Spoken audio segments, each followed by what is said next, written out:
Bienvenidos a la Revolución de la Riqueza, el podcast en donde aprenderás que crear riqueza no es magia negra, crear riqueza es una ciencia.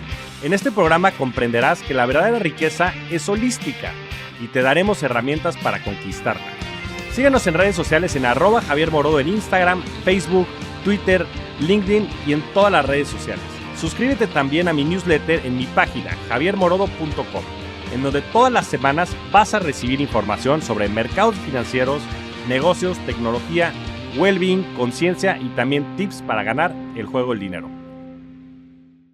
Hola, mi querido Beto, bienvenido a la Revolución de la Riqueza. ¿Cómo estás? Muy bien, muchísimas gracias por invitarme. No, pues qué gusto tenerte por acá, tantos años de amistad y de verdad de Sí. mucha admiración, y qué bueno que finalmente se nos hizo grabar. Beto, te quería empezar por preguntar, o más bien que nos contaras, Sí. ¿de dónde vienes? Porque de verdad que tienes una historia bien interesante, eres un emprendedor serial, has construido ahorita una empresa que admiro muchísimo, de la que soy inversionista también, que es Brick. Y bueno, ya profundizaremos porque también es parte de la infraestructura tecnológica que estamos utilizando para Revolution Capital. Pero bueno, Sí. platícanos un poquito más, o platícale a la gente quién eres, mi querido Beto. Mil gracias, Flaco. Pues agradecerte por no solo invitarme, sino el espacio que estás haciendo es bien importante. Me encanta cómo abordas los temas desde lo personal, lo profesional, las consecuencias que tiene el trabajo, así que fan también de estar acá. Les platico un poquito más de quién soy, vamos a tratar solo resumido y ya tú me dices a qué entramos más a detalle. Yo, como todos, pues cuando me gradué traía como aspiraciones, ¿sabes? De conseguir una buena chamba, pero ya traía el gusanito emprendedor. Y mi papá me dijo, no la riegues y aprende de errores de los demás, porque es costoso tus errores, ¿no? Así como que ese fue uno de los consejos que me dio. Yo andaba muy atrabancado que yo quería emprender. Yo desde chavito quería emprender. Mi papá dijo, no, espérate, empléate, aprende de corporaciones o de empresas que ya han cometido errores y luego emprende. Y casualmente salió así. Como que en su momento no es tan fácil verlo. Ya volteando hacia atrás ves que así salió. Entonces fui un rato, como dicen, godín. Tuve la fortuna de trabajar en empresas muy padres. Trabajé en una empresa en Monterrey que se llama Proesa, que es un corporativo muy grande, y estuve en el área de innovación. Entonces aprendí muchísimo, también cosas relacionadas a emprendimiento. Luego me hice consultor de negocios, una consultoría chiquita de unos ex Boston Consulting Group, unos ex consultores ahí. Aprendí mucho, pero luego me aburrí y dije, ya es hora de emprender. Y entonces, pues emprendí, y como buen emprendedor hay que intentar muchas cosas, muchas no salen, pero tuve la gran fortuna de tener dos casos que fueron, pues, vamos a decir, exitosos. Yo los considero muy exitosos para mí, me dejaron mucho, pero fueron dos empresas que logré vender,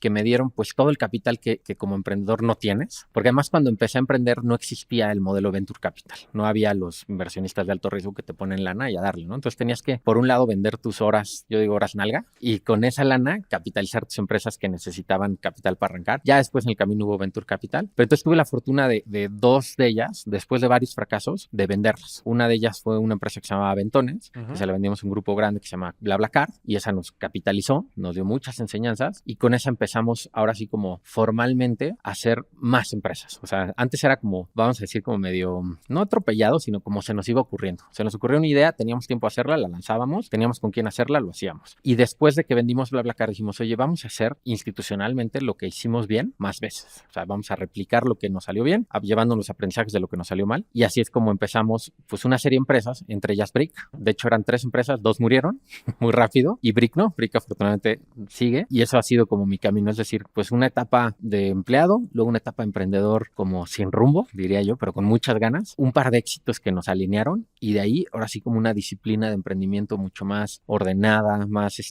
pensada, también sobre todo sabiendo qué quería yo, porque antes solo era emprender, no sabía para qué, solo era como el hecho. Y pues ahí estoy, como ahora disfrutando de las empresas que pude empezar al modo de vida que yo quería tener. Puedo decir que ahí voy, ya llegando a donde quería estar, y me falta vivirlo. Que bueno, además 2 de 3 es un muy buen ratio. La verdad es que el 50% de las startups truenan el año 1, creo que para el año 3 son cerca del 80%. Y en eso me gustaría profundizar, porque muchas veces, pues sí, aprendes de los éxitos y demás, pero que muchas veces aprendes más de los fracasos, ¿no? Y a ti, digo, la verdad es que también con toda la carrera profesional que habías construido, el tema de Ventones, el tener a socios muy buenos, ¿no? Que teníamos también en común, que le mandamos un gran abrazo por ahí a Nacho, a Cristina, a muchas de las personas con las que has colaborado en tu vida profesional.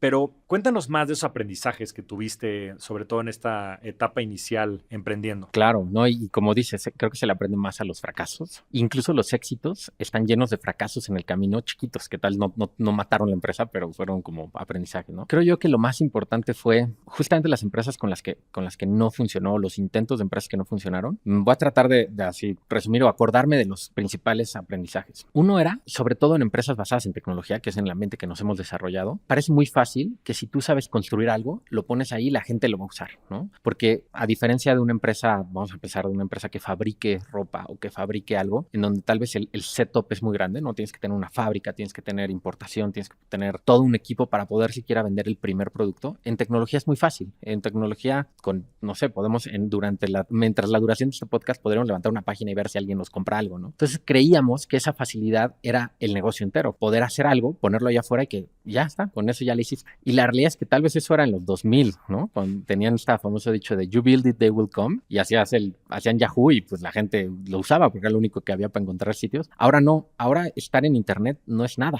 es como salir a la calle, por salir a la calle no estás ya vendiendo. Una idea que tuvimos que se llama RutaNet, que era un portal para que los transportistas encontraran cargas disponibles para llenar sus viajes, ¿no? Nosotros le hicimos, la plataforma quedó increíble y no teníamos ni la menor idea de la industria donde estábamos. No teníamos idea quién era el transportista, quién tomaba las decisiones, cuáles eran los problemas entre los que tomaban las decisiones, y creíamos que unos chavos atrás de una computadora, porque sabían programar y hicieron una página muy bonita, iban a romperla. Y nada, o sea, pero cero en lo absoluto. Entonces ese gran aprendizaje de decir, no, tienes que clavarte, y hoy estamos creo que en un mundo en donde la especialización es casi todo, ¿no? Hay gente que pueda transversalmente, con poca especialización, moverse, pero los negocios tienen que ser bien especializados y agregar un valor muy puntual. Entonces eso nos tardamos en darnos cuenta, pero cuando nos dimos cuenta, hizo la gran diferencia. Cuando hicimos nuevos negocios, dijimos, bueno, si vamos a entrar al tema de movilidad, por ejemplo, ¿quién se va a dedicar a hacerse un experto en movilidad, a meterse a los foros, a estar hablando con los tomadores de decisiones y no nada más la página vendiendo por nosotros? Ese fue un buen aprendizaje. El otro creo que fue la relación con los socios. Puede haber grandes ideas y si los socios no están alineados en principios, en valores o hasta en etapas de vida, no va a funcionar, ¿no? O sea, bueno, va a haber un tope demasiado grande que es muy probable que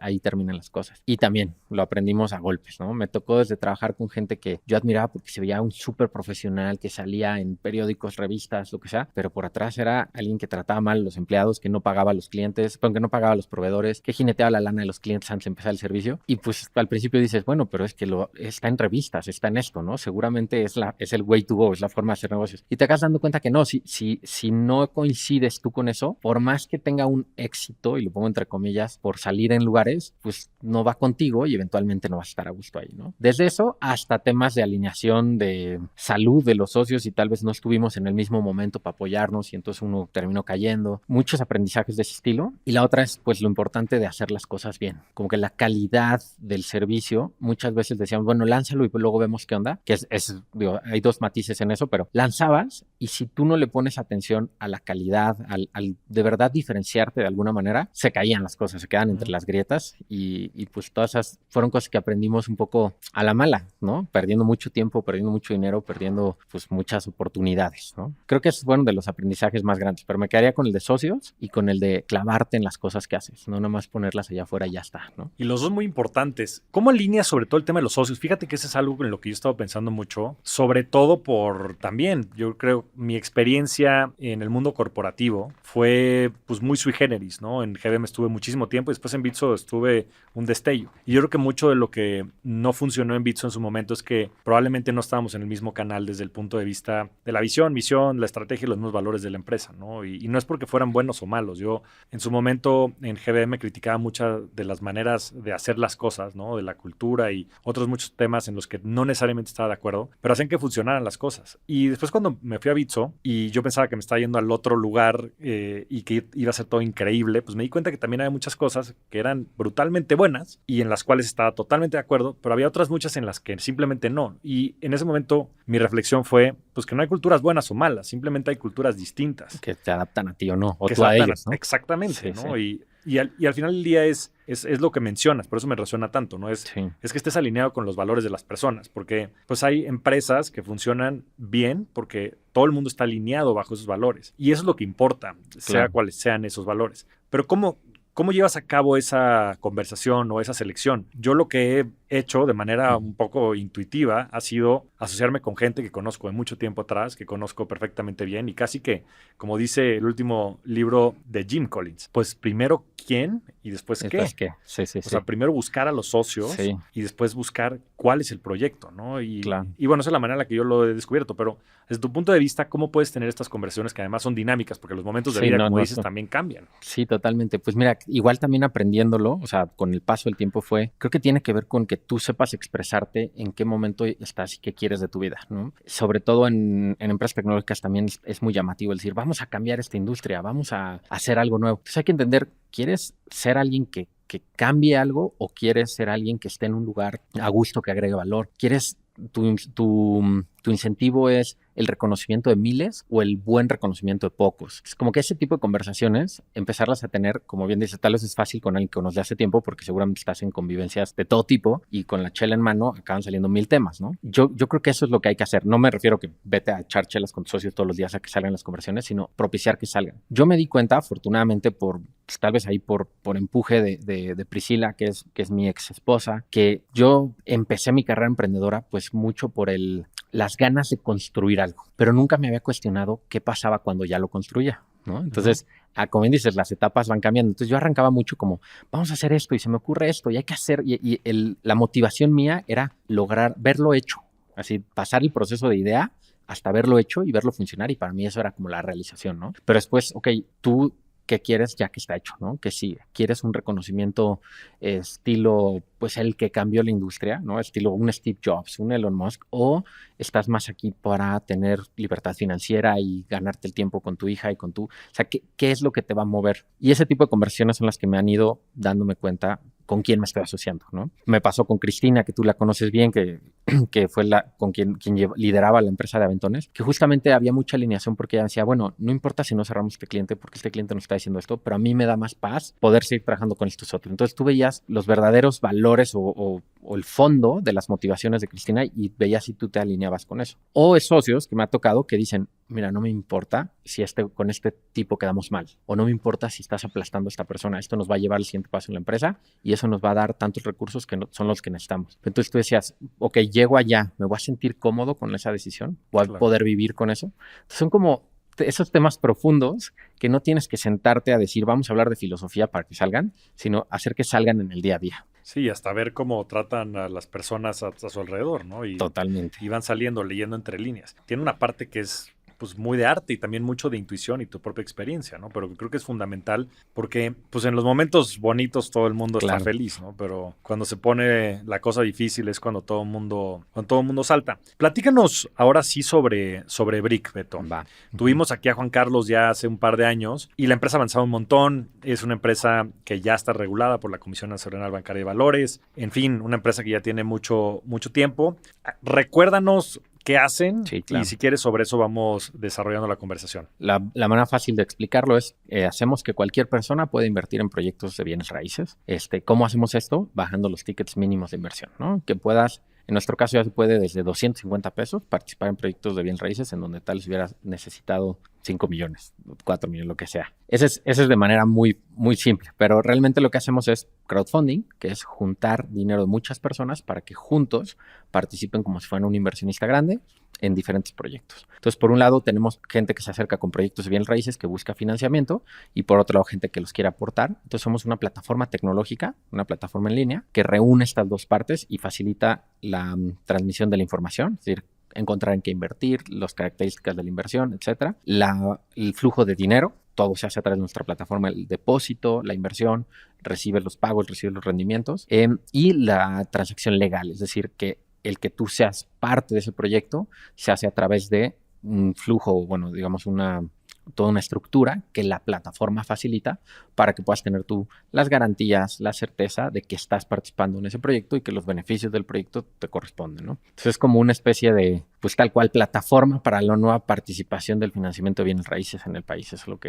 lo que creo. Sí, y lo conozco muy bien, muy de cerca. Nos tocó también compartir oficinas aquí muy cerca. Sí. En GBM fue de tus primeros inversionistas. Así es. Y siempre confiaron y creyeron mucho en el proyecto, que hoy creo que, bueno, ya lleva bastante tiempo dando frutos, pero nos tocó estar en el mismo piso y, en fin, y creamos una gran relación con mucha admiración de por medio. Gracias, y me invitaron igual. a ser inversionista, lo cual también felizmente acepté. Y también invertido en proyectos de Brick. Y ahora también estamos utilizando la plataforma para Revolution Capital, que ahorita entraremos más al detalle.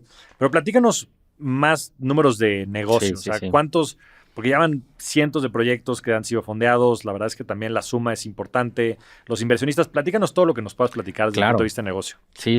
Pues mira, ahorita llevamos 1,600 millones de pesos fondeados en 10 años, pero para darnos una idea de la evolución, el primer año solo se fondearon 5 millones de pesos. Y de hecho fueron 6 y fue entre los que estábamos en ese piso, ¿no? O sea, tocándole la puerta a los que estábamos en ese piso y que, oye, Fer, oye, tal. Herminio. Sí, mi mamá, Herminio le entró. Entonces, el primer año, los primeros 6 meses, que fue 2015, solo fondeamos 6 millones de pesos. El siguiente año, si no mal recuerdo, debieron haber sido como unos 20 y tantos millones de pesos. Y ahorita ya estamos en ritmos de 480 millones de pesos, o sea, es decir, muchísimas veces más. 100 veces más. 100 veces más lo que empezamos, ¿no? Y eso yo lo siento muy bonito porque es darte cuenta que sí era una necesidad, que la gente quería, o sea, ¿cuánta gente, yo incluido, queríamos ser parte de estos negocios que ves tú afuera, que es lo bonito de los bien raíces que se ven, ¿no? Que se tocan. Todos vivimos o usamos un bien raíz. Entonces, quería ser parte de esos negocios y pues nosotros estamos haciendo que eso sea posible. Entonces, llevamos 1,600 millones de pesos fondeados, 90,000 inversionistas y contando, ¿no? Todo esto creciendo.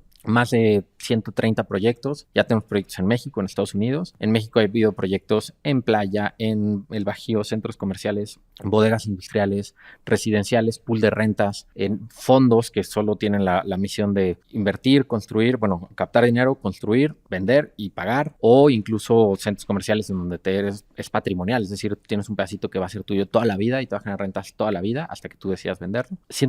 Más de 130 proyectos, más de 90,000 inversionistas, más de 1,600 millones de pesos invertidos, y siento que todavía ni empezamos. La industria como que apenas se destapó. Parece que 10 años es mucho, y sí, pero ha sido una evolución de una industria que los primeros 4 años fue ver cómo hacer que se pudiera. Ni siquiera era ver resultados, solo era ver si se podía. Y los siguientes años es acomodar ese cómo a que ya sea un caminito andado.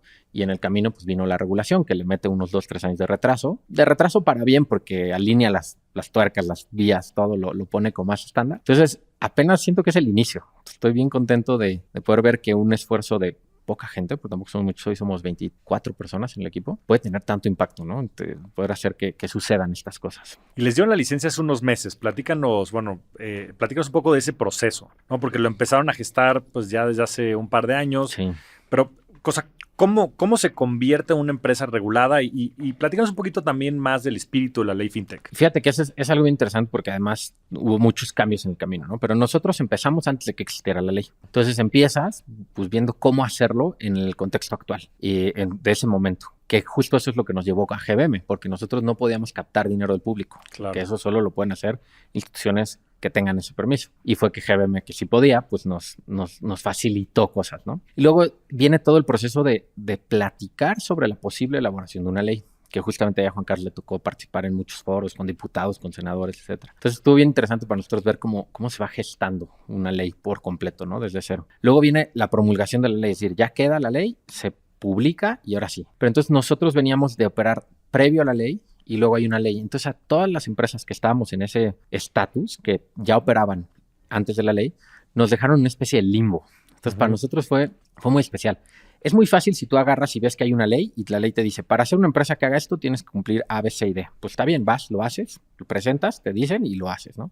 Pero para nosotros era como, yo hago A, B, C y ahora me están diciendo que tengo que ser un 2, 3. Entonces, ¿cómo convierto el A en un 1? ¿Cómo el B en un 2 y el C en un 3? Que es el famoso octavo transitorio. Así le llamaban, porque era el artículo octavo de los artículos transitorios de la ley FinTech. Decía, si tú ya operas, puedes seguir operando, pero vete ajustando, ¿no? Pero no traía fechas, no traía momentos, no traía nada. Entonces, esa transición fue muy difícil, fue como muy rara. Nosotros duramos casi 4 años en ese octavo transitorio, es decir, desde que se promulga la ley en 2018, 6 años, porque se promulga la ley en 2018, nos dan para aplicar a esa ley, como para mandar tu solicitud hasta 2019, como septiembre de 2019, y nos acaban dando la licencia ya final, o sea, ya decir, ahora sí ya eres FinTech, hasta diciembre de 2023, ¿no? Entonces duramos 4 o 5 años en ese proceso de transición, que era muy cómodo para nosotros, porque es como, ya estás regulado, pero puedes seguir haciendo lo que quieras, entre comillas, no lo que quieras, pero sí. Y ya una vez que estás ahora sí publicado en el Diario Oficial de la Federación, que es cuando ya te dan tu licencia, ahora sí ya no hay vuelta atrás. Si aquí dice A y tú haces A+1, adiós, ¿no? O sea, multa o lo que sea. Entonces ya fue como mucho más estricto y este año ha sido justamente el año en donde ya no nos podemos pasar ni una coma, ¿no? De lo que hacemos. Entonces ha estado interesante ver esa evolución. Y para toda la industria lo ha sido, porque nadie lo vivió de la misma manera. En el camino cambió desde que se promulga la ley, pues estaba la administración pasada de Peña Nieto, entra la de Andrés Manuel y cambia por completo el equipo. Se va toda la gente que había hecho la ley en la Comisión Nacional Bancaria de Valores, en Conducef, se quedan muy poquitos. Entonces como que incluso la contraparte, como así decir, el referee cambió. Entonces el referee no sabía las reglas del juego y las fue aprendiendo contigo, que tú apenas las estabas aprendiendo. Y pues ahora viene una nueva etapa, ¿no? Porque supuestamente no cambia, pero sí se está viendo cambios, sí se están viendo cosas ahí como que, no necesariamente los equipos, sino la forma de actuar de los equipos de la autoridad. O sea, ha sido muy retador. La ley FinTech, para resumirla, cubre 2 cosas. Bueno, cubre 3. Una es todo lo que son wallets, o ahora sí como monederos para poder usar tu dinero para pagar. Crowdfunding, que es juntar dinero de unos para invertirlo con otros. Y el tercero es todo lo demás, ¿no? Que es un sandbox ahí medio raro. Pero entonces esas 2. Entonces la ley FinTech vino así como exactita para nosotros. Difícil, la verdad, muy difícil. Pero pues da cierta certidumbre y pone una barrera de entrada alta. Que la certidumbre yo creo que es importante, sobre todo dado todos los fraudes que después hace poco escuchó ahora uno en Monterrey, en fin, ¿no? Y pues sí tener esa certeza, como dices, pues es una barrera de entrada, ¿no? Porque además el costo que tiene el poder aventarte este proceso, pues que es complejo y demás y que requieres todo, oficiales de cumplimiento, una serie de condiciones, pues te separa de los demás, ¿no? Y sobre todo a nivel percepción de los potenciales inversionistas, pues te pone en otro segmento, pues eres una empresa regulada. Y creo que eso pues tiene mucho valor, pero bueno, en fin, son trade-offs y creo que dentro de esos trade-offs hace sentido, sobre todo siendo, o sea, las instituciones financieras se dedican al tema de la confianza. Si no hay confianza, no hay nada. Ahora, también tienen un nuevo modelo, bueno, no sé si tan nuevo, que con nosotros también echamos a andar y les agradezco, como siempre, el darnos prioridad en este sentido, que es este tema que le pudiéramos llamar de cierta manera como crowdfunding as a service, ¿no? Sí.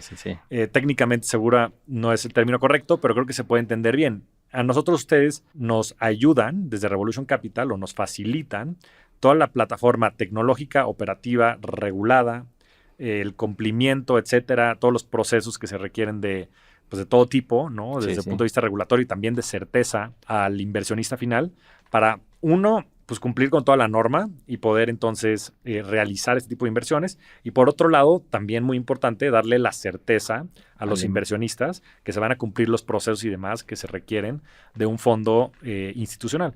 Exacto. Platícanos más de ese proyecto, Beto. Ahí te va. Para explicarlo mejor, me voy un poquito atrás como a la evolución de Brick en ese aspecto. Cuando empieza el crowdfunding como tal, el primer reto que teníamos era pues, que la gente tuviera confianza de en qué lo estamos invitando a invertir. Es decir, el crowdfunding es poner en contacto a unas personas que se junten para invertir con otras. Entonces, como huevo y la gallina, ¿no?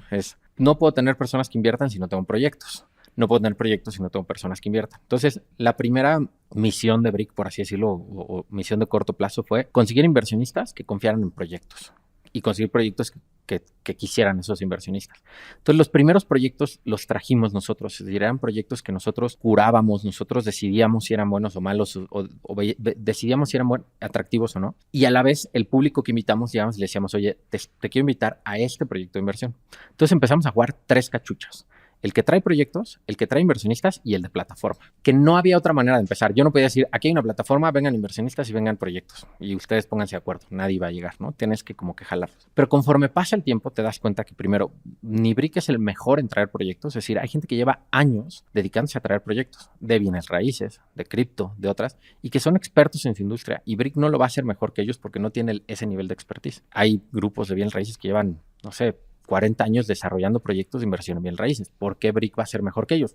Simplemente somos diferentes, pero a lo que voy es que hay más hay además de nosotros muy buenas personas que traen proyectos. Por otro lado, nosotros tenemos una comunidad de inversionistas grande, pero no es la única comunidad de inversionistas, ¿no? Ustedes mismos lo han hecho un excelente trabajo hablando de finanzas personales, hablando de crecimiento personal, profesional, financiero, donde pues no podemos nosotros decir, bueno, si tú como proyecto te publicas en nuestra plataforma, yo te traigo a los inversionistas. Esa es una, pero llegaba mucha gente que decía, es que yo ya los tengo, ¿no? Claro. Entonces empezamos a darnos cuenta de nuestra verdadera vocación como plataforma, que no solo es traer proyectos y traer inversionistas, sino es ser plataforma para que eso suceda. Entonces empezamos a darnos cuenta que hay mucha gente que tiene el proyecto, que tiene los inversionistas o la manera de llegar a ellos, pero lo que les hace falta es justamente lo que dices, este lugar de certidumbre para poder transmitir información, transmitir el dinero y transmitir la certeza legal, ¿no?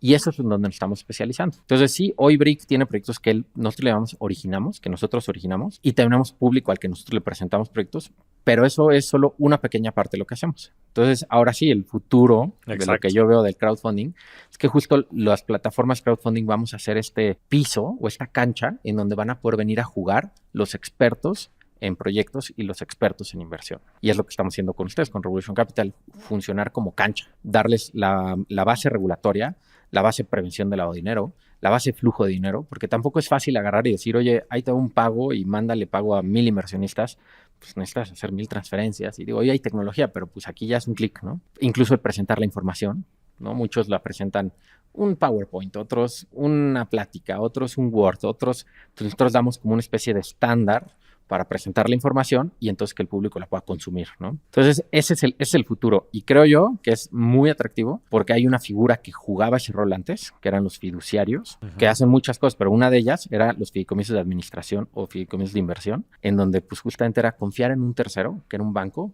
que nadie sabía ni quién era, que nada más firmabas un papel gigante que te decía el fideicomiso, ¿no? Y todo el mundo decía, es un fideicomiso, pero nadie entiende qué es un fideicomiso. Y eso hacía que tú pudieras tener socios con reglas y proyectos. Y ahora ya nos podemos, pues ahora sí que quitar esa chamba, bueno, quitarles esa chamba y hacer no es un fideicomiso, sino es hacer una cancha que sustituye un fiduciario, pero que es clara, transparente, automatizada, ¿no? Y simple, sobre todo simple, ¿no? Sobre todo simple, o sea, creo que le diste al clavo. Una de las cosas que más admiro de lo que han hecho es la simpleza con la que se comunican estos conceptos. Y obviamente detrás de eso hay muchísimo trabajo, ¿no? Hay muchísimo andamiaje, porque son temas muy complejos desde el punto de vista legal y desde el punto de vista financiero. Pero desde el punto de vista de usabilidad es increíble, ¿no? Y también mucha admiración a la capacidad que han tenido, la visión que han tenido de construir una plataforma siempre pensando en el largo plazo, porque hoy la modularidad que tiene la plataforma para hacer todo tipo de proyectos, ¿no? Lo que hicimos en el tiempo en el que lo hicimos, es algo que yo no daba crédito. Cuando me dijiste, oye, flaco, yo creo que sí lo podemos sacar, y dije, Beto, está bien, pero dime la verdad, o sea, ¿sí va a jalar o no? Y sí, salió en tiempo y forma, y todo lo que hay por detrás, ¿no? O sea, que no se construye de la noche a la mañana. Todo el back office que tienen, el tema de las constancias fiscales, o sea, todo el andamiaje que han construido desde el punto de vista administrativo y de la certeza también que le dan a los inversionistas no es cosa menor. Pero decías el tema fiduciario y creo que ahí hay muchas cosas que tal vez no se comprenden y que son errores que también a veces cometemos de confiar de más. Y han habido muchos ejemplos de cosas que no han salido bien. Sí.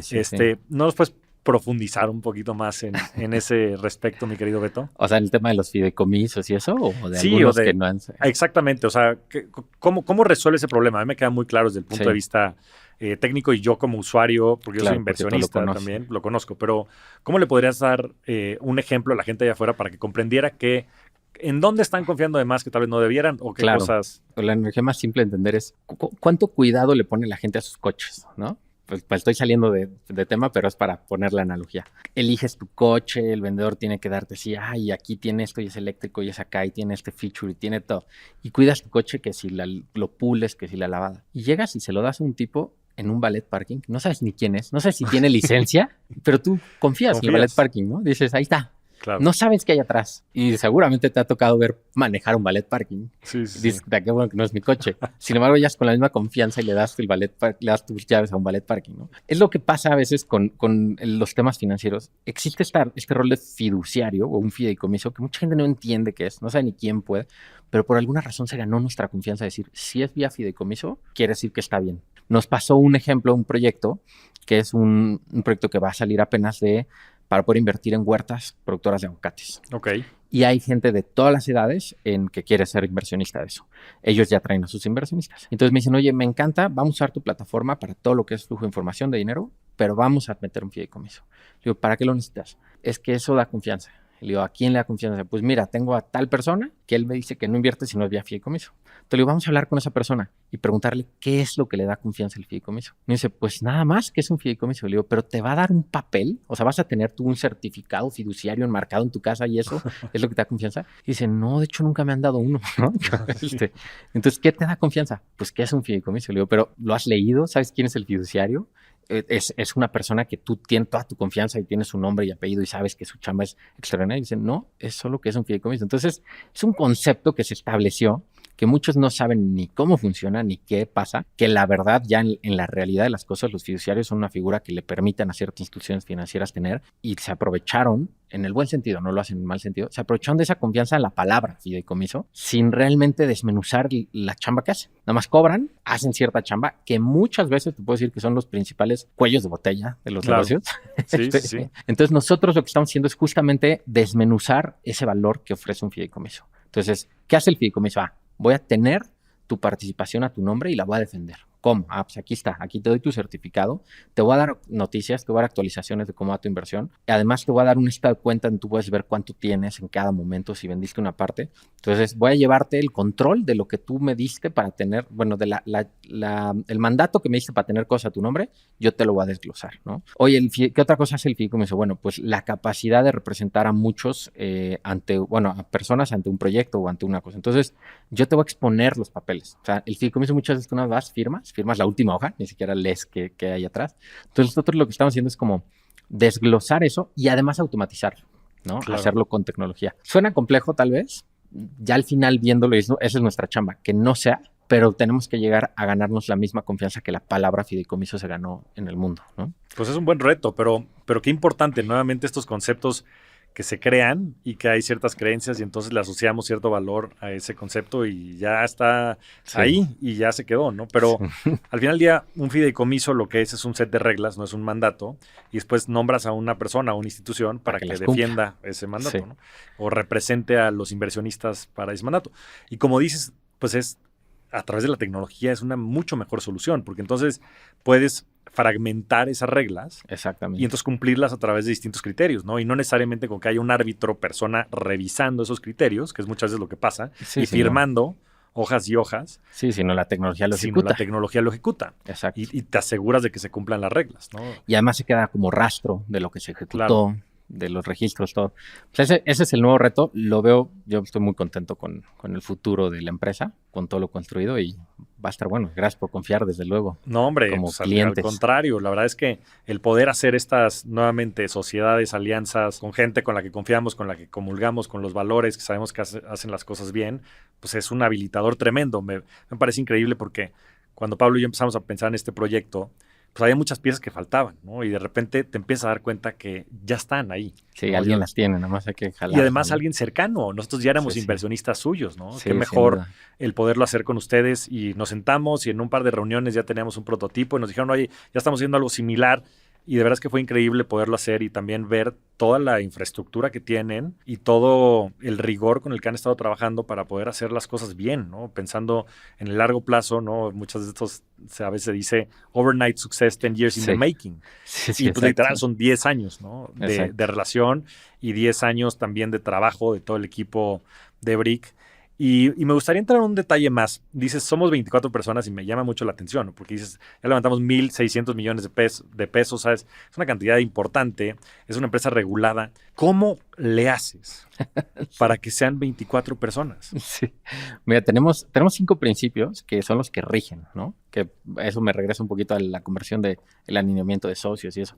Hay 5 principios que desde el inicio de la empresa dijimos, esto nos mueve, esto nos llama. 2 de ellos nos están ayudando muchísimo a poder hacer las cosas. Uno es menos es más y el otro es lo que hacemos, lo hacemos bien. Esas 2 las tenemos tatuadas en la empresa. Menos es más significa, podríamos haber hecho 1000 cosas. Podríamos estar financiando franquicias, podríamos estar financiando proyectos en Europa, podríamos estar financiando 1000 cosas, podríamos estarle ofreciendo derivados sobre las inversiones de sus inversiones a los inversionistas. Podemos hacer 1000 cosas, pero dijimos, vamos a hacer pocas cosas, pero vamos a hacerlas muy bien. Entonces yo creo mucho en la como concentración. seguramente hay teorías sobre la capacidad de atención que tiene nuestro cerebro, ¿no? Dicen por ahí que las mujeres pueden tener 2 o 3 cosas abiertas y nosotros los hombres solo una, no lo sé, pero yo sí creo que cuando estás concentrado puedes pasar más fácil de 0 a 100 en una sola cosa que hacer de 0 a 50 en 2 cosas 2 veces, al mismo tiempo 2 veces, ¿no? Entonces hemos decidido en la empresa eso, menos es más. Vamos a ver, tomamos como rachas en donde, a ver, vámonos a enfocarnos al registro de los usuarios. Y el registro de los usuarios lo atendemos de 0 a 100 sin preocuparnos por lo demás. No quiere decir que olvidamos lo demás si no nos importa. Simplemente ahorita nuestro foco, nuestra creatividad, nuestras manos técnicas están orientadas a resolver este pedacito de la ecuación. Y luego, ya que acabamos, ya que nos sentimos muy cómodos con eso, nos vamos al que sigue. Diferente approach a muchas empresas que dicen, oye, yo tengo que pasar de acá hasta acá y entonces a ver cómo le hacemos y hago a medias todo. Hay un autor muy bueno que se llama, bueno, son 2 que son los creadores de, no sé si has escuchado esta empresa que se llama 37 Signals, que son los que hacen Basecamp. Sí. Tremendos, muy opinionados además. Tienen un gran podcast, tienen libros muy controversiales, pero tienen una frase que dice, better to have a half kick-ass product than a half-assed product, ¿no? Es decir, prefiero tener un pequeño producto que la rompa a un gran producto que medio lo haga. Entonces, esa filosofía la tenemos muy clara. ¿Y cómo llegamos a una solución tan compleja como es Brick, que tiene regulación, dinero, prevención del dinero, etcétera? Lo único que haces es que imagínate que la partimos en pedacitos. O sea, Brick es una empresa compleja, pero si tú ves solo cada proceso o cada pequeña decisión como un proyecto por sí solo, pues es como si fuera un proyecto simple. Y la otra es que lo que hacemos lo hacemos bien. Muchas filosofías, de hecho, muchas empresas de tecnología tienen esta filosofía de rómpelo con tal de avanzar, ¿no? Y más vale estar afuera y luego vemos, o esta de más vale pedir perdón que permiso, o no me acuerdo cómo era la de Uber, ¿no? Pero Move fast and break things, la de Facebook, ¿no? Exacto. Sí creemos en Move Fast, pero nosotros creemos que para irte rápido conviene dar pasos pequeños, bien hechos constantemente. Y cuando volteas para atrás y dices, ya llevo 1000 pasos, ya viste cuánto te moviste. Muy parecido a lo que tú los platicas mucho, el de hábitos atómicos, ¿no? Por ejemplo. Ese tipo de principios llevados a la construcción de productos es súper poderoso. Y creo que eso es lo que nos ha hecho mucho en Brick. Que hacemos poco, pero lo hacemos bien, de forma que ya se quedó hecho. Ya no tenemos que regresar tanto a eso. Entonces, cuando pasan 10 años de hacer muchas cosas chiquitas bien, pues ya es una cosota bien hecha, ¿no? Eso nos ha ayudado a que haya muchas cosas automatizadas, haya muchos procesos diseñados y podamos ser poca gente para cumplirlos. No, pues increíble. Yo vengo regresando de tener un offsite con mi equipo y uno de los principios que platicaba es de cómo nos podemos mantener nimble, cómo nos podemos mantener ágiles, cómo nos podemos mantener pequeños, porque también cuando empieza a crecer el número de personas, hay unos side effects muy fuertes, sobre todo en el tema de comunicación, de coordinación. O sea, el costo de una persona adicional desde el punto de vista no financiero, pero desde el punto de vista inclusive humano, de la intimidad que puedes generar con las personas y demás, pues cambia diametralmente, ¿no? Tuve a Daniel Marcos aquí en el podcast, que, en fin, es un experto en escalar empresas y te dice, del empleado 12 al empleado 100 pasas del valle de la muerte, ¿no? Y si no tienes la manera de poderlo contener, sobre todo en el ritmo en el que vas creciendo, se vuelve insoportable. Y creo que es un principio bien importante para el tipo de empresas. Bueno, en fin, habrá de todo y habrá cosas buenas y cosas malas de todas, pero desde mi punto de vista, el tema de la tecnología te permite también habilitar otros procesos que antes no estaban, ¿no? Y creo que, bueno, por lo menos yo prefiero tener equipos también pequeños en los que exista pues mucha más afinidad, mucha más intimidad, en el que puedas ser más ágil y más dinámico y en fin, coincido con ese valor y para eso, pues como dices, hay que concentrarse porque sí, exacto. You can do anything but not everything. Exacto. Y un tema bien importante, ahora mencionabas el tema de hábitos atómicos y a mí me ha tocado navegar estas distintas etapas de Brick con varias cachuchas. Una como inversionista de la empresa, otra como inversionista también de los proyectos y otra como tu amigo. Y sé que en la vida pues has tenido de todo, ¿no? Y siempre, al igual que en el emprendimiento, pues también es un roller coaster avisa en la vida personal. Y hoy me dio mucho gusto poder conocer a tu hija Val, que está aquí con nosotros en el centro de control detrás de cabinas. Y es todo lo que me habías dicho y más. Es increíble tu hija. ¿Cómo le haces para ser un emprendedor serial y mantenerte sano desde el punto de vista físico, mental, emocional? Y después platícanos un poco cómo se dio este proceso y, en fin, las distintas etapas y cómo hoy tienes una gran relación con la mamá de tu hija. Sí, pues fíjate que eso es bien importante y creo que regresamos a lo que hemos platicado. ¿Con quién te juntas? ¿Con quién te asocias? Los principios de esas personas. También, como me dices, ¿cómo le has hecho para poder llevar esto? Pues también es menos es más, ¿no? Es decir, tengo pocas relaciones, pero las cuido. Podría yo estar así como social en todos los eventos y tener 1000 amigos por todo el mundo, pero pues no me da la vida. No me da la vida porque soy emprendedor, porque soy papá, porque soy ex esposo, porque soy hermano, soy hijo, y entonces prefiero como que tener menos relaciones, pero tenerlas bien. No quiere decir que abro a muchos, ¿no? Tú no cabes en mi círculo, ¿no? Simplemente pues vas cultivando las que quieres, ¿no? Creo que una de las cosas bien importantes fue, para mí ha sido como los aprendizajes de la madurez que vas teniendo en cuanto a qué quieres de la vida. Como te decía muy al inicio, yo empezaba con, quiero emprender porque quiero lograr que esto exista, pero nunca había pensado qué pasaría cuando exista. Y luego también yo, por alguna razón, y va a sonar muy cliché, pero a mí un profesor en la prepa me puso un libro en mi banca y me dijo, léelo, quiero ver tu opinión antes de ponerlo a la clase, y era el de Padre Rico, Padre Pobre. Y suena muy cliché porque creo que es muy cliché el libro, sí. Pero a mí me dejó bien claro que yo quería una libertad financiera en mi vida. Como que entendí ese concepto de mis ingresos pasivos tienen que superar mis gastos y esa es mi meta, sí. Porque una vez llegando a eso, voy a hacer lo que se me antoje, en el buen sentido. Como que tenía eso muy claro. Entonces yo estaba esperando, de alguna manera me había creado esta idea de que como emprendedor la podías romper. ¿Por qué? Porque ves a Zuckerberg y ves a, no sé, todos estos emprendedores exitosos que oyes en la noticia que vendieron su empresa en miles de millones de dólares o cientos, y dices, no, pues este cuate ya la hizo, ya es libre financieramente fácil, ¿no? Yo pensé que el camino era así, era make it, o sea, break it or nada, ¿no? No sabía que podías construirlo paso a paso. Ya. Entonces yo tenía esa visión y era novio de Priscila y ella me aguantó muchísimo. ¿Por qué? Porque tiene un gran corazón, porque es una persona, es psicóloga, entonces entiende muy bien todos estos temas de la situación mental y sentimental de la gente. Y ella me entendía, pero un punto donde me dijo, oye, ¿cuándo? O sea, ¿cuándo la vas a romper? ¿No? Y yo, pues es que ya merito. Y cuando te haces la pregunta, te das cuenta que, ¿qué significa romperla? ¿Es vender tu empresa en millones? ¿Es ser feliz? ¿Qué es romperla? ¿No? Y entonces empiezas a bajarle la vara que tú tienes en tu cabeza a ese concepto de romperla. Entonces ella me decía, oye, pues ¿cuándo nos vamos a casar? Y no era por presión, sino era como un tema filosófico, ¿no? De ¿cuándo estaremos listos? Y la respuesta a todas esas decisiones importantes de vida que por alguna manera eran cosas que queríamos, yo quería ser papá, yo quería formar una familia, etcétera, yo la estaba postergando a un concepto que ni siquiera sabía cuál era el romperla. Y cuando ella me lo empieza a cuestionar, empiezo a darme cuenta que nada me detenía a hacerlas. Nada me tenía a casarme, nada me tenía a ser papá. Oye, necesitas tener lana porque es caro, las colegiaturas. Sí, pero digo, no quiero caer en ese dicho de Dios proveerá, ¿verdad? Pero al final del día, mientras tengas los recursos mentales y tengas la educación te acomodas, sabes cómo lo sacas. Entonces me ayudó a acelerar estas decisiones personales que eran el verdadero fin de mi vida, que era ser feliz logrando compartir con gente, con hijos, con eso, sin esperar ese súper éxito. Y casualmente, de una vez que pasé esas decisiones a más adelante y las empecé a vivir, fue que los éxitos profesionales llegaron. O sea, no al revés. Como que de alguna manera, si tú ves la meta y te imaginas después de la meta, se te olvida que tienes que cumplir unos pasos antes de llegar a la meta. Entonces, como que me hizo poner la meta antes y decir, mira, crúzala. Ah, ya la crucé, ya la logré.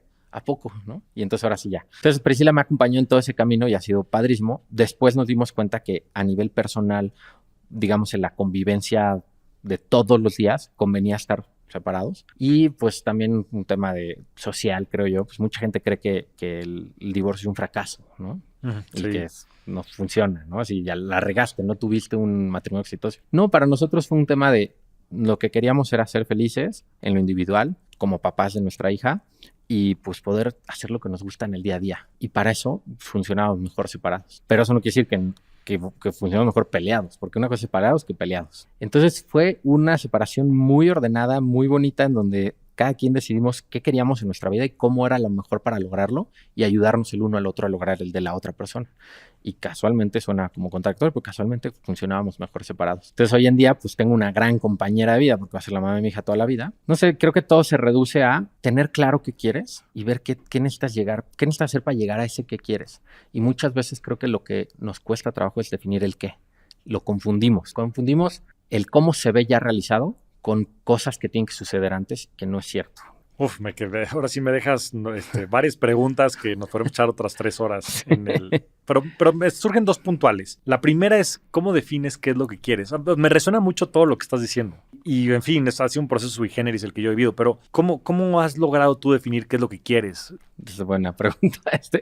Creo que es base a conversaciones, base a vivencias, base a ejemplos. Por ejemplo, yo quería libertad financiera. Eso es lo que yo quería. Pero eso realmente era solo un paso para algo más. O bueno, Ajá. era realmente un paso para algo más. ¿Por qué quería libertad financiera? Pues porque me encanta ser dueño de mi tiempo. Me encanta acomodarme a hacer los proyectos con los que quiero trabajar a las horas que yo quiero trabajar y no depender de un jefe o de alguien así. Entonces, cuando te haces el ¿para qué? ¿Para qué? ¿Para qué? Esa pregunta muchas veces Ya. acabas llegando al final y dices, pues sí es cierto, no necesito los otros 8 pasos que pensé que necesitaba, ¿no? Entonces, pues quiero ser dueño de mi propio tiempo, pues no necesitaba los millones que yo creía que necesitaba. Estaba mucho menos, ¿no? Tengo por ahí un ejemplo, yo no sé si te ha tocado platicar con Adalberto Flores, no sé si lo conoces. Sí, sí, sí. Él es increíble emprendedor, increíble persona. Pero me acuerdo cuando yo estaba emprendiendo con él, porque fue con quien empecé todo este tema de emprendimiento, él me decía, yo quiero ser el siguiente Slim. O sea, mi meta está allá, punto. Yo no quiero ideas de millones de dólares, yo quiero ideas de billones de dólares. Y él lo tenía bien claro. Y yo de alguna manera me dejaba ir y decía, pues sí es cierto, esta no es un $1 billion idea. Después decía, ¿necesito $1 billion? ¿No? O sea, ¿qué quiero en la vida? Entonces, muchas veces te opaca ese logro inmediato que te pones cuando realmente lo que quieres es lo que está atrás de ese logro inmediato, ¿no? No sé si eso responde, pero... No, totalmente. Pues es que, en fin, yo creo que cuestionarte estas preguntas de cuál es la verdadera razón por la que haces las cosas es el único sentido de la vida. Porque ve lo irónico, ¿no? Y es algo que he estado pensando mucho. Hace poco vi un reel de Chris Williamson que decía algo así como, ¿para qué estás buscando más dinero? O sea, muchas veces el incentivo es buscar más dinero para que ese dinero entonces te comprara el tiempo que necesitas para hacer lo que quieres hacer, cuando ya tienes lo que quieres y Exacto. estás malgastando tu tiempo para tener más dinero, para que en teoría te diera eso que estás buscando. Que ya lo tienes. Que ya lo tienes. Entonces, sí. te está saliendo mal la ecuación. O sea, tú quieres tiempo y quieres hacer lo que disfrutas, ¿no? Quieres estar con tu familia. Es tiempo para estar con tu familia. Y estás sacrificando ese tiempo con el que estás con tu familia por dinero, que en teoría ese dinero te daría el tiempo para estar con tu familia, sí. ¿no? Entonces, sí, una vez un amigo me dijo, oye, Brick debería ser mucho más grande, pero mucho más. Han hecho algo impresionante. Yo, pues sí podría ser. ¿Qué haría? Le pregunto, ¿qué harías tú para que sea más grande? Pues, ¿por qué no empiezas con estos planes de marketing? ¿Por qué no vas a esto? ¿Y por qué no levantas tanto dinero y con ese dinero haces esto? Y le digo, bueno, ok, ¿y cuando lo logre qué? Pues es que con eso entonces podrías tener tantos inversionistas y tantos ingresos. Ok, ¿y cuando llegue eso qué? Pues ya cuando llegues a eso ya podrías chambear a la hora que quieras, con el equipo que quisieras, con los inversionistas que quisieras y los clientes que quisieras. Digo, es que ya lo hago hoy, ¿no? Exacto, exactamente. Sí, no soy tan grande, ya lo hago. ¿Podría hacerlo mejor? Pues sí, pero ya tengo eso, ¿no? Sí, totalmente. Y me ha pasado muchas veces en mi vida, sobre todo en la etapa corporativa, que era buscar más por buscar más, ¿no? Sí. Y hay una parábola muy buena, creo que eran 2 pescadores que estaban pescando y en fin, ¿no? Y uno sacaba su pez y se lo llevaba y comía. Sacaba 2 peces, uno se lo llevaba y comía y el otro lo vendía en el mercado. Y ese que le daba para el mercado le daba para comprar sus demás cosas y para poder vivir, ¿no? Y el de al lado se quedaba el doble de tiempo y entonces sacaba 4 peces. Uno lo vendía en el mercado para sus cosas y los otros 2 los vendía, los acumulaba y con eso compraba una balsa y después en la balsa pues no sacaba 4, sacaba 8 y después de la balsa compraba un grupo de balsas y demás. Sí. Y llega y le dice al otro, oye, pues que debes estar haciendo esto porque todo, o sea, vas creciendo y entonces pues ya tienes más y tienes más balsas, tienes más pescados y los vendes y todo este rollo. Y dice, ok, perfecto, ¿y para qué eres eso? No, pues para todo y para que algún día pueda regresar, para que algún día tenga mi tiempo y para que pueda estar aquí, yo tranquilo, sin problemas, pescando mis peces. Sí, para regresar a lo mismo que ya hacías. Sí, ¿no? exacto. Y te evitas todo ese sufrimiento porque hay trade-offs reales, ¿no? Y muchas veces se escuchan muchos de estos, ya sabes, de los unicorns y demás. Y tú y yo que conocemos muchos de ellos, ¿no? Hablabas de Adal, que es un enorme emprendedor y hay muchos otros que hemos tenido aquí en el podcast. Y sí, por un lado se ve muy sexy todo lo que hacen, pero no sabes todo lo que les cuesta desde el punto de vista pues, de los sacrificios que hacen, de tiempo, de relaciones, de temas de salud mental. No, eso no se habla mucho. Totalmente. Pero es totalmente real y al final es de cuestionarte, ¿no? Y poder inclusive estar contigo mismo. ¿Qué prácticas tienes, Beto, como para pues, ponerte en modo introspectivo, reflexivo, para poder definir qué quieres en tu vida y para ir teniendo como este norte de hacia dónde vas? Pues mira, me encantaría decir como con estos hábitos que ya construí, casi podría escribir un libro si lo hago así, pero no, son más como es el enfoque en mí. Y va a sonar egoísta, pero eso lo aprendí gracias justo a la mamá de mi hija. No puedes estar bien para los demás si tú no estás, o sea, mejor dicho, no puedes ayudar a los demás si tú no estás bien. ¿Qué prácticas o qué hábitos tengo para eso? Es, pues, no olvidarme de mí. Puede haber días que tengo muchísimo trabajo o que tenemos un reto en la empresa y que debería de desvelarme, ¿no? Porque no voy a acabar, porque tengo que hacer algo. No me importa, yo paro y me voy con mi hija. O paro y me voy a ver una movie. Me encanta ver movies y series. Me encanta platicarlas con 1000 personas. Entonces, pues podría decirte, me pasa mucho, no sé si te pasa que hay gente que dices, oye, ¿qué has visto últimamente? Y te dicen, nada, estoy bien ocupado. O ¿qué has leído últimamente? No he podido, ¿no? Pues a mí no me importa. Yo voy a seguir leyendo y voy a seguir viendo series y voy a seguir estando. Entonces, como que esas prioridades, para no dejarlas, eso es uno de lo que me ha llevado ahí. La otra es la terapia. Yo voy a terapia, psicólogo, soy feliz, llevo años, diferentes motivos de consulta por diferentes etapas, pero como que no la dejo porque es mi momentito de echarte para atrás un poquito y de decir, a ver, me pasó esto en la semana. Y hay veces con mi psicólogo literal es, no traigo nada nuevo. Esta semana no pasó nada. Qué padre. ¿Cómo va esto otro? Y no hablamos de nada relevante. Pero el puro hecho de saber que la tengo agendada y saber que voy a estar ahí y es como un compromiso de dedicarme a mí, eso me ha ayudado muchísimo. La otra es no alejarme de mis amigos, como que de alguna manera tener una bolita de amigos que nos vemos todos los jueves. O sea, creo que unos 5 o 6 jueves al año no se hace, pero todos los jueves nos vemos. A pesar de que son los mismos que veo, platicamos de lo mismo todos los jueves, casi pedimos cenar lo mismo, ¿no? Le damos vueltas 8 tacos que hay por la zona y es lo único. Pero ese ritual de no perder el contacto con esa gente me ha ayudado. Porque también pasa lo mismo, ¿no? De que, es que ya no los he podido ver porque llevo una semana, o bueno, llevo unos meses de locos, o este año sigo locos y no he podido ir a jugar pádel, si es que es lo que haces, ¿no? Como que decir qué cosas de mi vida son lo que quiero y entonces enfocarme en no perderlas. Creo que esos son los hábitos, ¿no? Padrísimo. ¿Me recuerdas esta frase que dice algo así como, lo mejor que puedo hacer por ti es invertir en mí? Uh-huh. Y lo mejor que tú puedes hacer por mí es invertir en ti. Exacto. O sea, es trabajar en ti. Trabajar en ti. Y es muy cierto porque, pues, si tú estás bien, la gente a tu alrededor va a estar mejor, ¿no? Y de repente se ve como egocentrismo, pero es todo lo contrario. Es el mayor acto de bondad. La única manera de transformar al mundo es transformarte a ti mismo. Si no empiezas por ahí, nunca vas a poder tener un impacto en nada, ¿no?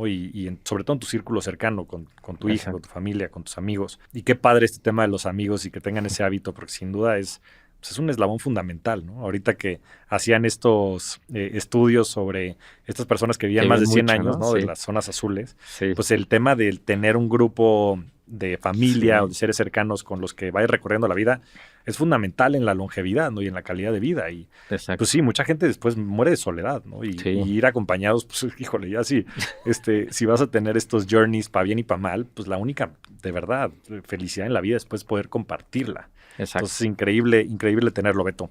Beto, a ver, libro favorito, ahorita que estabas hablando de series y libros, y ahorita te preguntaré de series y de películas también. Pero empecemos con el libro. Con el libro. Puede ser por momentos y puede ser por diferentes temas, pero voy a decir los que me vienen a la cabeza. Sí. Hay uno que ni siquiera el contenido del libro es lo bueno, sino la reflexión que te hace. Se llama The End of the Upside Down Thinking. Wow. Y es un cuate que te dice por qué no hemos avanzado en la investigación para entender la conciencia. ¿Por qué hemos avanzado en la investigación de exploración espacial y partículas subatómicas? Y las investigaciones que quieras, los humanos que se dedican a investigar, hemos avanzado muchísimo. Y en la conciencia seguimos igual que hace años. O sea, entendemos de las hormonas, entendemos de las conexiones cerebrales, pero seguimos sin entender qué rollo con la conciencia, ¿no? No saben ni qué es, no saben ni dónde viene, nada. Entonces, ¿será que la estamos investigando mal? Y dice que los grandes breakthroughs en el universo o en la humanidad han venido cuando cambiamos por completo cosas que dábamos por hechas. Cuando pensábamos que la Tierra era el centro del universo y cuando alguien te dice, no, espérate, no es cierto. Resulta que en el sistema solar ni siquiera somos el centro. Es como que se abre otro campo, ¿no? O la física cuántica que te dice, no, pues es que tú creías que las leyes de Newton es lo que aplica y no, y se abre otro campo por completo y entonces vuelve como si fueran curvas que se empieza a atorar la investigación y luego algo pasa que se desatora. Entonces dice, ¿qué será lo que nos está atorando en el entendimiento de la conciencia? Se mete mucho a temas de física cuántica, no así de cosas voladas, sino de si de neta no entendemos qué pasa con el electrón, pues tal vez no entendemos qué pasa con muchas otras cosas, ¿no? Ese me dio para filosofar muchísimo. Sí. No, pues me lo voy a comprar. O sea, ya saliendo ahorita lo pido. Sí, ese está muy bueno. El otro que podría recomendar, que no tiene nada que ver con filosofía, es el de Project Hail Mary. No sé si ya lo viste, de Andy Weir. Andy Weir es el autor de The Martian, la película de Matt Damon, buenísimo, que se queda estancado en Marte. Es muy parecida. Lo están grabando ahorita con película. El libro está brutal. Se llama The Project Hail Mary. Ese para pasar un rato. Divertidísimo. A toda. A ver, entonces nos seguimos por esa cancha. ¿Película favorita? Película favorita. tengo, no sé si puedo decir una favorita, pero digo 3, que son Va. las que van oscilando ahí en mi top 3. Hay una que es Interstellar. Sí, buenísima. A mí me Se la encanta. acabo de poner a mi hijo y que la vimos juntos. Gran Increíble. experiencia, ¿no? Igual Sí. con Vale, mi hija, pues me encantó cómo le entendió. Esa película tiene trasfondos de 1000 cosas, ¿no? Brutales. Hasta de la religión, pareciera que no. Esa me encanta. Me gustó muchísimo y se ha quedado mucho en mí esta última de Everything, Everywhere, All at Once. Me Muy gustó buena. mucho. También tiene temas sociales, de relación de familia, junto con temas de multiversos y saltos en el tiempo. Y hay otra que no tiene nada que ver, tal vez más, ¿qué rollo contigo? Es la de Kick-Ass, no sé si la has visto. Sí. Un ¿Qué rollo que- contigo?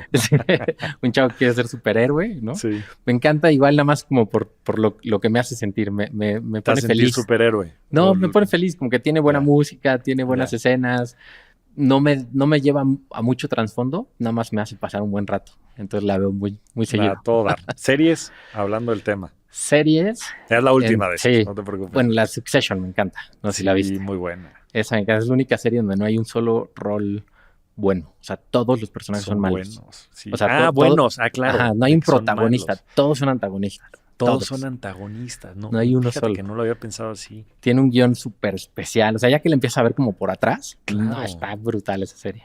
Claro. Esa me gusta. Hay otra que se llama For All Mankind, que Ajá, es de exploración espacial. Como ves, me encanta el tema del ya espacio. veo. Y esa es una serie de What If. ¿Qué pasaría si?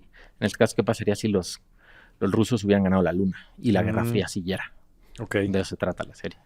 No, pues Están buenísimo. buenas. Pues eso Sí. también las voy a apuntar, mi querido Beto. Buenísimo. Oye, Beto, ¿algún hábito que te haya cambiado la vida?